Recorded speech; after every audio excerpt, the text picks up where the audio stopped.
Au nom du Père et du Fils et du Saint-Esprit, Dieu unique. Amen. ma ne ci turu yàlla benn yàlla baay bi doom ji ak xel mu sell bi tey bi ca abadan. Amen. Bonsoir, chers amis. Mengi ropono no fop. Voilà, nous venons nous entretenir avec vous ce soir sur un sujet d'actualité. Un sujet d'actualité. De quoi s'agit-il? Nous allons voir que dans les mois de mai-juin, il y a beaucoup de célébrations dans les communautés. Et parmi ces célébrations, il y a les premières communions, les confirmations. Et nous voulons profiter de ce partage pour parler également des autres fêtes chrétiennes. Voilà la thématique de notre entretien aujourd'hui. Nanunge tinane oxido xid imo fanga bo ongol me fo juin ambadido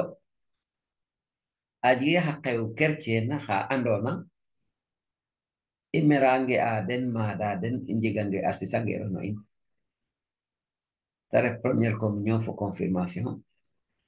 gene bugum inje tay to xane on bisite onun aqalames atabu xamre fitte itam lam ndaqacek elay soxla o faxajate anum re fitte itam ne andor xaqew kercien xalakas giref na kamane fona iñotade.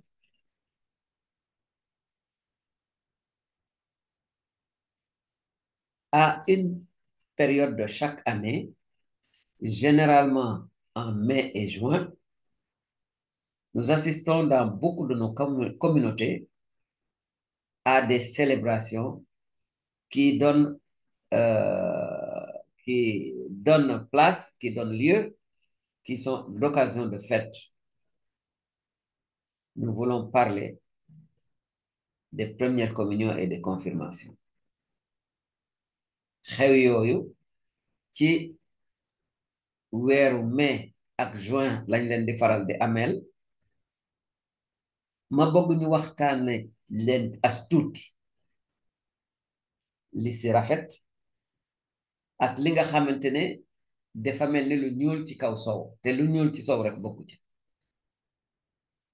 ndéem itam ndaqum ganaar wax sa soxla xëj na ci dinaa awaale ci waxtaan wi waxaale ci itam du lu may jënd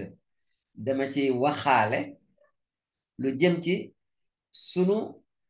xew kercen yi ni ñuy li nekk ci biir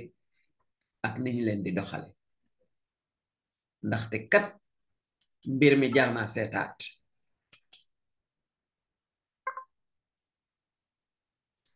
mu ngi noonu voilà, première communion, confirmation et autres fêtes chrétiennes.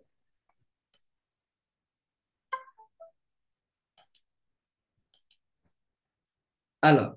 cela étant, nous allons voir effectivement ce qu'il y a lieu de dire sur ces fêtes-là. Il y a beaucoup de choses à voir. Il y a à boire et à manger.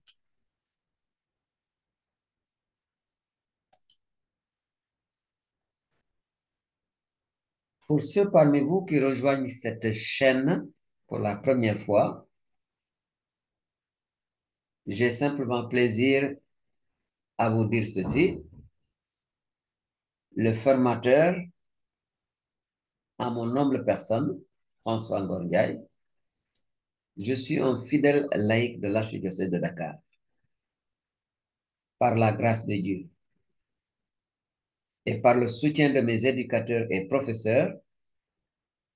j'ai pu faire les sciences de l'éducation et la formation de formateur d'adultes. Et le dernier des diplômes que j'ai passé en tant que laïc, c'est le baccalauréat canonique de théologie. Mais we andona ka soga dokido tan galnen in khane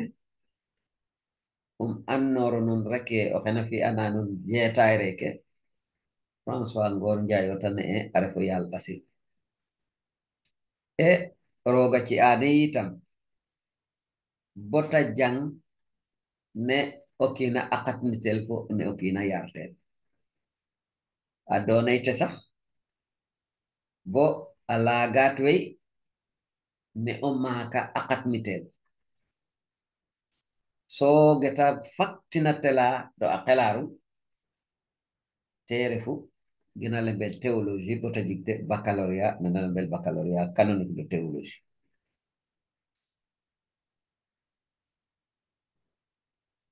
Mané ñi nga xamantene dañuy doga dugg ci sunu penc mi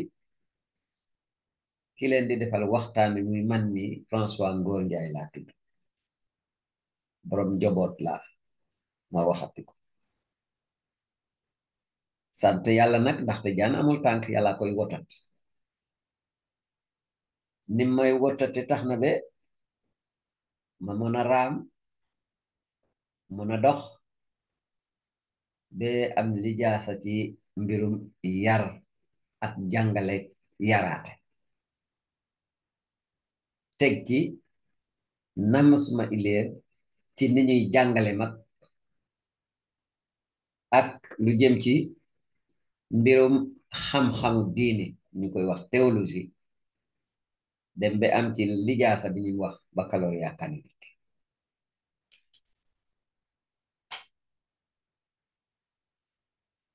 Pour parler des premières communions et des confirmations, je pars de constat. Et ça, je le fais par formation.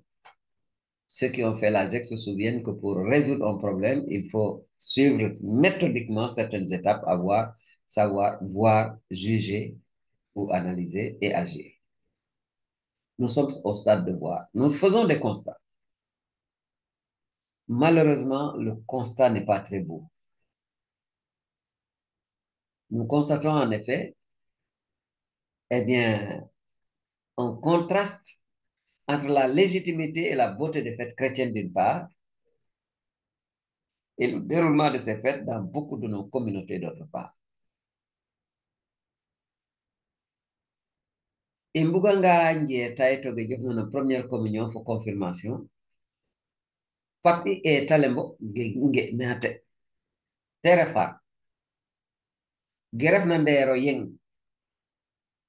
fo njolor lek tabu garef nder ge taxna xa xewaxen na xeke mbafo fo ne imbi teden lam ne ta mostine xa xewaxena fo ne ta mbaxtine fo ge ta tektine fo ne imbi teden lek ko fadda piñ tan nan ngas fo kiran na feg koy giw algina no njujax fogeta fatti eta ɗeto ge ɓalgina ten njujax ne pour i mbaag na mbatna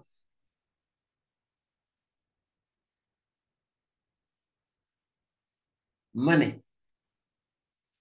bu nu bëggee waxtaane mbirum première communion ak confirmation ak suñu xewi ci diine bi diine bu sell bi nañ jëkk xool jàkk li xew ndeysaan boo jéemee méngale yiiwaay gi nga xamante ne ñoom la xewi yooyu am seen rafetaay ak seen maqaama li ñu tekki ci diine bi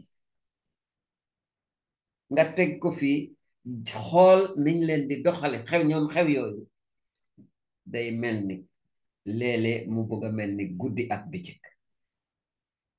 yàlla ak yaali loolu lu ko waral dinañ dem bi ci biir jéem ko faram-fàcce bu doon gerte itam ni jéem koo xolli ndaxte kat sunu maam yee wax ne lépp lu ñuul ci suuf rek bokk ci sow bokku ci kon nañu jëkk a xool li nga xamante ne moo ñuul ci sow bi waaye balancay egg nañu xool ndax feetu baneexu ndax lu dagan laam déet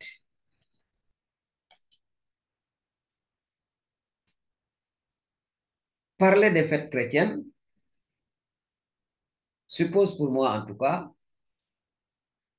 une étape que je considère comme non seulement importante mais capitale. Est-ce que il est légitime, légal, est-ce qu'il est biblique de faire la fête? Ah oui, fort heureusement que la réponse est oui, sans embâche. Il y a une légitimation biblique de la fête. Je vous en donnerai quelques exemples. Le premier ici,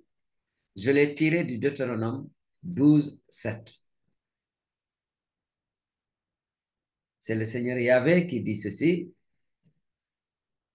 Avant que le peuple d'Israël n'arrive en Canaan, il lui dit,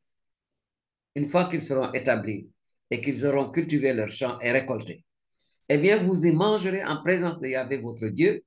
et vous vous réjouirez tous, vous vous réjouirez de tous vos travaux, vous et vos maisons, parce que Yahvé, ton Dieu, t'a béni. Autrement dit, ce que nous récoltons de nos champs, le fruit de notre travail, cela doit être un motif de se réjouir pour rendre grâce à Dieu parce que c'est un don reçu de Dieu. Une extrapolation. Ce n'est pas pour rien qu'à la consécration. Ce n'est pas rien que pour la messe. Eh bien, nous retrouvons cette expression. Nous te présentons ce pain, fruit de la terre et du travail des hommes. Eh oui, quelle logique.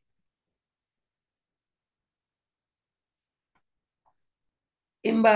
de takno, toten imbika, ndax mbumbaay, ndaxo xew, rooga, ci in sañ-sañu, ndaxa mosa, imbaale mo sax ne o faal wele me ndax dagana ndaxa dagana retten biibal te dune koy o foof felure refna te xafante o nuun a saka lengat a lengat mbaata tokel ne mba faaɗana le mba ga laltine felakinox no o xew rooga citaani a simtaani sax mosu i mboɓ ne Israel raata retna bo a joma rok ka Kanaan o yaaloxe a annoora ni e bonu mbad ne bo ngooxo xa qol bo saxado fo uto xan no njangote tig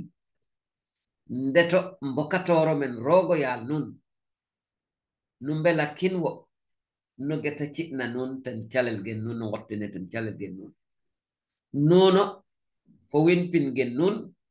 laamo yaaloxe te barke tu nun ge andoona tenu saxadir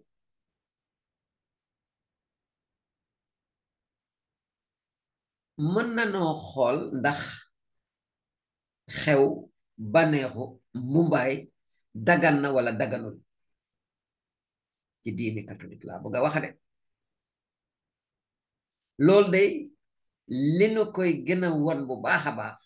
mooy téere bi nga xamante ne ci la ñuy sukkandiku ci lépp loo xamante ne dañoo bëgg a xam li ci sunu borom bi wax muy biibal bu sell bi bu leen fàtte nag ne jàngu bi ndey joo xamante ne ñaari ween lay nampale ay doomam biibal bu sell bi ak cosaanu jàngu bi nañu xool ci biibal bi lan la wax ci feet mbumbaay xew mbooloo Israël ba mu demee ba desul dara ndax mu bëgg a dugg Israël Kanaan lan la ko sunu boroom xamal boo demee ba béy say tool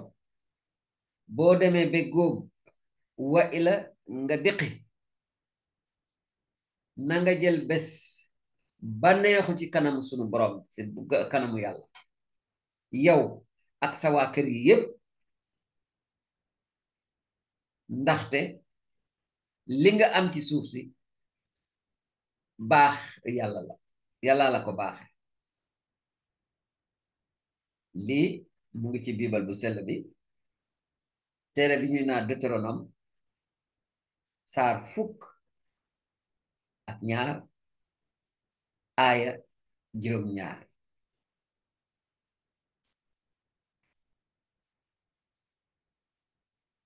continuons à creuser à voir justement dans cette richesse, dans ce recueil qu'est la Bible, d'autres légitimations de la fête. Vous en trouvez en Deutéronome 16:11, où le Seigneur nous fait savoir ceci. En présence de Yahvé ton Dieu, tu te réjouiras au lieu choisi par Yahvé ton Dieu pour y faire habiter son nom. Toi, ton fils, ta fille, ton serviteur et ta servante, le Lévite qui est dans tes portes, l'étranger, l'orphelin et la veuve qui vivent au milieu de toi. Fin de citation. Oh, que c'est beau. Donc, le Seigneur, l'Éternel, il ordonne, il légitime, il conseille de se réjouir. Mais regardez bien, en présence de Yahvé, tu te réjouiras. Il ne s'agit pas de se réjouir dans un contexte qui n'est pas un contexte où Dieu n'a pas de place. Et ici, à une période où le lieu de culte était unique, eh bien, il est dit, tu te réjouiras au lieu choisi par ton Dieu pour y faire habiter son nom. Et qui va profiter de ces réjouissances? Ceci est très important. Toi, là,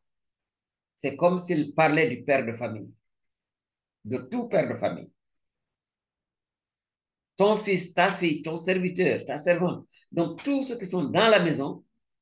sont concernés par cette fête-là. Vous voyez, même l'étranger et l'orphelin, à plus forte raison la veuve,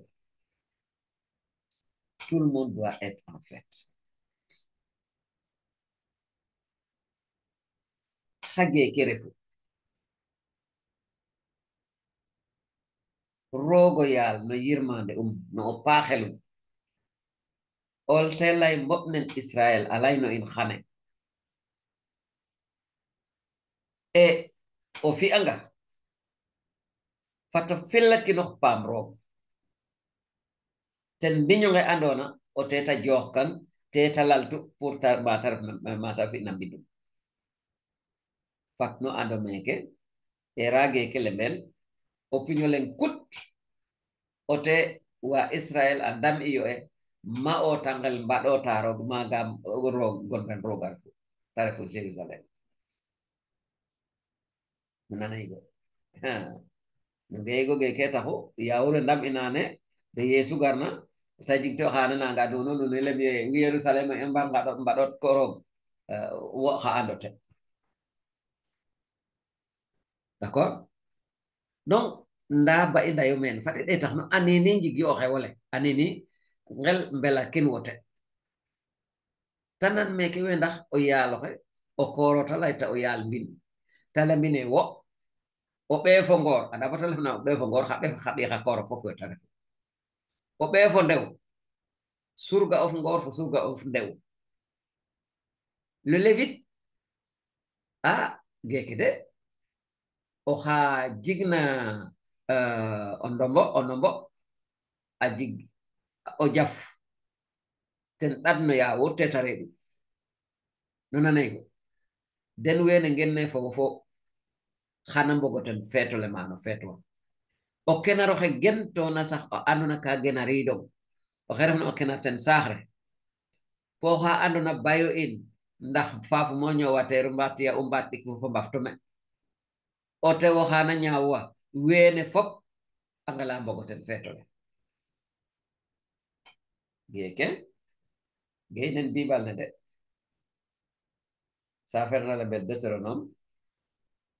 sar xar ɓaxay fo sar ɓek fo lenga ndeer a peñ xar ɓaxay fo a pengale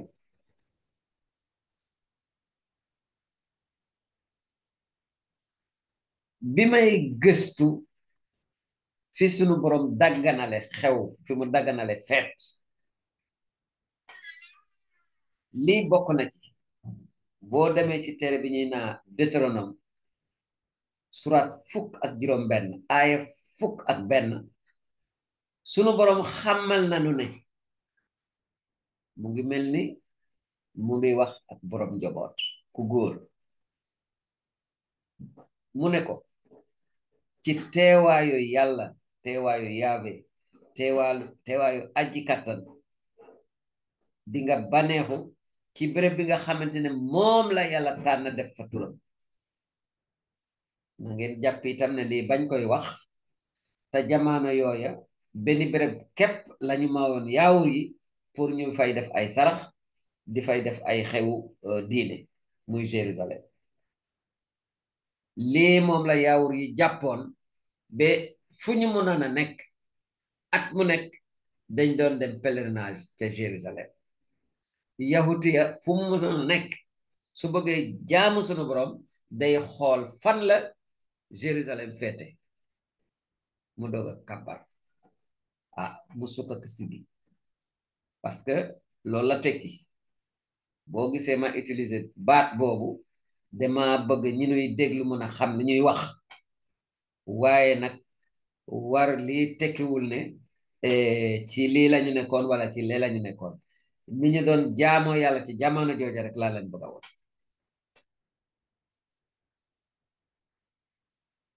te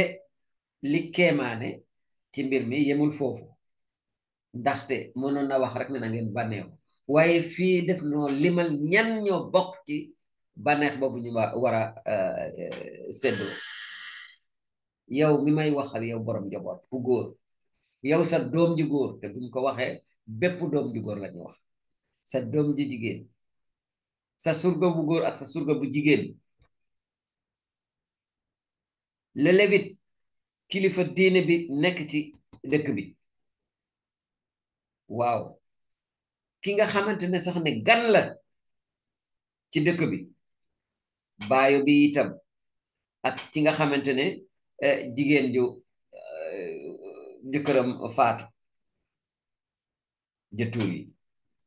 ñooñu ñëpp war nañoo bokk ci xew wi di bànneexu Deutéronome saar fukk ak juróom benn aaya fukk ak benn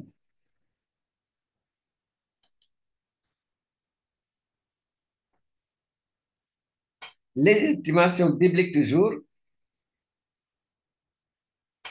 nous avons trouvé dans le psaume 32 au verset 11 ceci: réjouissez-vous en Yahvé, exultez les justes, jubilez tous les cœurs droits. Il est donc légitime de faire la fête. Mais pour quel motif? Réjouissez-vous en Yahvé. Na ngeen bànneexu ngir li leen yàlla defal loolu mën na ko tekki waaye mën na tekki aussi bànneexu leen te mu ànd ak li yàlla bëgg.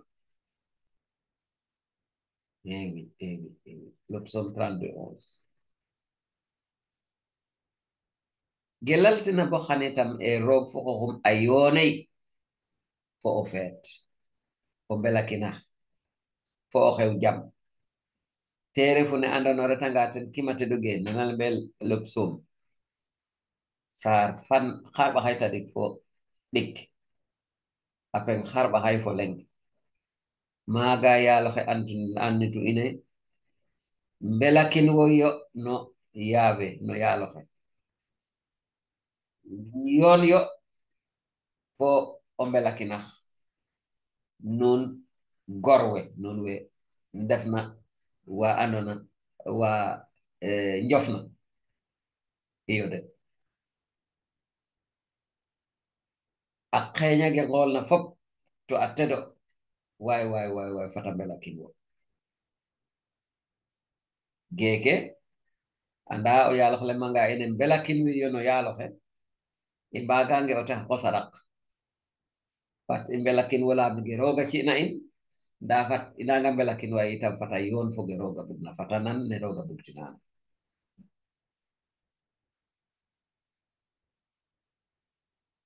aya bi ma leen tegal nii woyu yu tedd yi lépp soom muy sabuur saar fanweer ak ñaar aya fukk ak benn aya bu gàtt la waaye bu saf la di nekk ci biir moom doy na waar baneexu leen ci yaabe yaabe turu yàlla ma fàttali leen ne liñ léegi lañ koy wax ak sunu làmmeñ waaye yahudiya daawu la wax yaabe saa yu doon jàng bibal bu sell bi bu ñëwee ba ci tur wi rek day naa nii teral yàlla ndaxte wii tur dafa rëy ba kenn xalaatul woon nga toog sax di ko wax bànneexu leen ci yaabe tëb leen fecc leen wone leen seen mbégte xam ngeen ne lii bànneexu leen ci yàlla lii ñaari mën na cee nekk mën na doon bànneexu leen ndaxte yàllaa leen may li ngeen am waaye mën na tekki itam te moom la tekki na ko mooy su ngeen di bànneexu na ànd ak ni ko yàlla bëgg waaw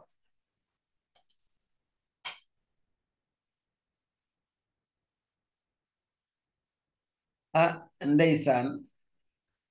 léeg-léeg nga gis julitu catholique boo xamante ne biibal bi def koy dugg bu dee woykat muy tibe ci biibal bu sell bi di woy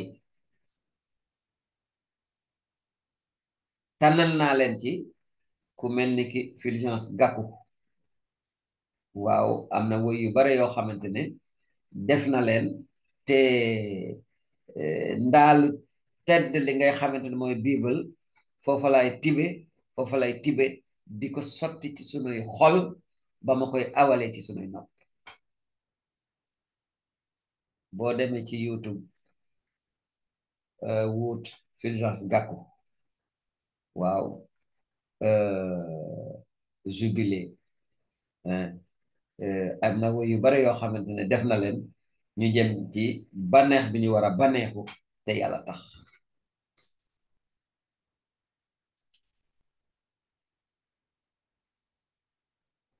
ce que nous avons vu jusque-là c'est dans l'Ancien Testament donc les écrits qui ont précédé notre Seigneur Jésus-Christ quelques passages du Nouveau Testament donc avec l'avènement de Jésus eh bien nous avons pris Luc 10, 20. Cependant, ne vous réjouissez pas de ce que les esprits vous sont soumis, mais réjouissez-vous de ce que vos noms sont inscrits dans les cieux. baneexu leen de waaye su fekkente ne sax saytaane yi su fekkente ne sax jaan yi su fekkente ne sax njuuma yi su fekkente ne sax leneen luy lejal àddina ñooy sukk ci seen kanam ngir ni ngeen ànd ak man loolu day moom rëy na waaye nag su ngeen di baneexu seen baneex du yem ci daan gi ngeen di daal saytaane rek waaye gën leen a baneexu ba ngeen xamee ne seeni tur des leen bind nañ leen ca àjjana waaw réjouissez-vous plutôt de ce que vos noms sont inscrits dans les cieux baneex bi ñuy baneexu war da yem rek ci kéemaan yi nga xamante dañ koy def war da yem rek ci li nga xamante ne même bu dee jàmm ñu koy am waaye nañu xool jàmm jooju fan la jóge ni ñu ànd ak Yeesu Krista moo nuy may doole bi ñu mën a def lii te loolu day wone ne ndeysaan dafa mel ni kuy bindu nañ la ba noppi ca àjjana i ngarangeeten sil ngasne Yeesu fo xooxum rata jengna daal be alul den tanan wendax ka mbi ko stage am mbaaj ko meta wa xel na reef oten Yeesu pota lembo win wan caate gene o xey gara a fokatin fo a ci den doole e o kiina ɓooda ngata ngan tawa ngaɗax a ci den tandaxa saytaane ge tande to bo ngarot tiya fel lool tanantanen wa ndet ine a ngaƴlo ko a ngata fo paafal mayu e roog moƴu saytaane ge fo ciine ge fop sax ka ƴiwganoogo in laam doole ne i siqine to taxat no wo ta lem nene gaaga mosa de a jaaka ndaa o ɗaayo len ndigne no geene no ndigay go o ɗaay ga xuɓnaana ga andoona te xel tax nun ngela belakin wo te ref ne andoona a pin nun fo a kon nun a mbinde igo no arjana joko njal Yeesu Krista joko njal o Yeesu Krista waaw sunu borom ba mu jëlee ay taalibeem yónni leen ne leen dem leen ci goxaan yi may waaja dem ngeen yëgal ne maa ngi ñëw mu jox leen ay sañ-sañ ñu mën a wëral ay wopp ñu mën a wëral ñi nga xamante ne seytaane leen daf la naa jàppoon ba ñu demee mbir ma neex lool ñu am ci ndam ba ñu dikkee nag di bànneex mu ne leen loolu rafet na de lu rëy la de waaye nag am ngeen lu ëpp loolu sax ndaxte li ngeen def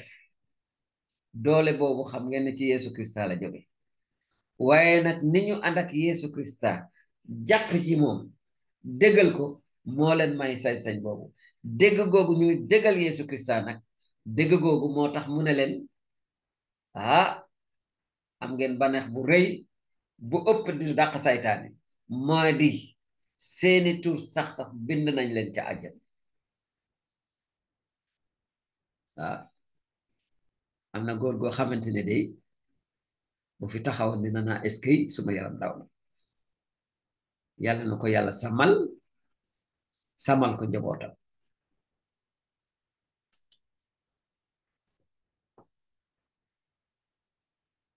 au-delà des légitimations bibliques nous avons également une légitimation sociale de la fête.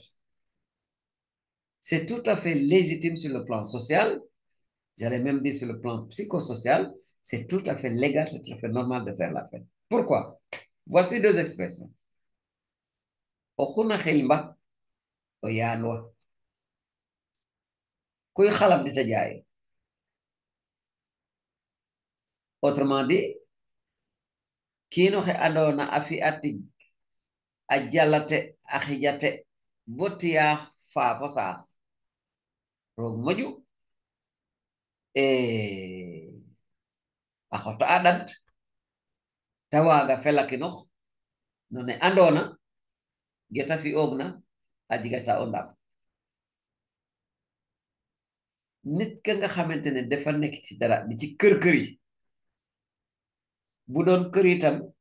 kër na bi am kër waay dagan na mu baneexu ci li mu am kër kon bur lu weesu biibal bi sunuy gis-gis ak sunuy cosaan daganal nañu ñoom itam feet ak xew yàlla nañu doon xew jàmm et nous voici à la fin de notre première partie sur les premières communions et les confirmations.